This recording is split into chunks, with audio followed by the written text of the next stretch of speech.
bugün el fenerini tamir edeceğiz. Şimdi el fenerinizin iki kablosu kopuk görüyorsanız şöyle şu şekilde. Şimdi bu kabloları ne yapacağız? Değil mi? Şimdi bunları birleştireceğiz ama kablolar yetişmiyor birbirine. Onu gördük değil mi? Şimdi şöyle biraz kablo alıyoruz. Ondan sonra buraya bunun ucunu bağlıyoruz. Bismillah.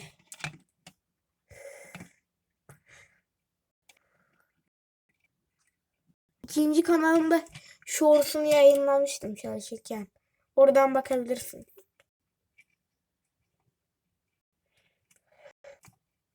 Bismillah. Şimdi seni şuraya bağlayacağız. Şöyle bağlamıştık değil mi kabloyu? Şu şekilde. Şimdi bu ucu ne yapacağız derseniz gideceğiz. Alacağız bunu.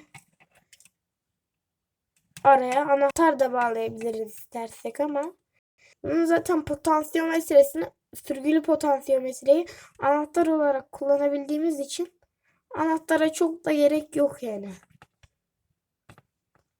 Şimdi bunları doluyoruz. Şimdi çalışacak mı ona bakacağım. Bir pil alıp geliyorum ben marketten, tamam mı? Döndürüyorum videoyu. Pilleri aldık geldik anaka. Bu 3 tane pili ters çevireceğiz. Şu şekilde. Takıyoruz pilleri.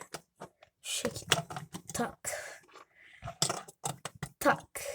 Bir de artık aydınlatma sistemi kullanıyorum. Böyle 220 volt ampul var. Şu. Eli kullanıyoruz. Gördünüz mü?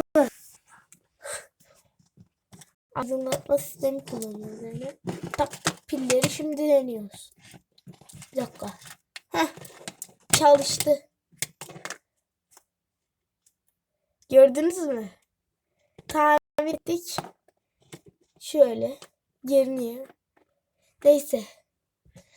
Kanalımıza abone olup like atmayı unutmayın. Video bitiyor burada. Görüşürüz. Allah'a emanet.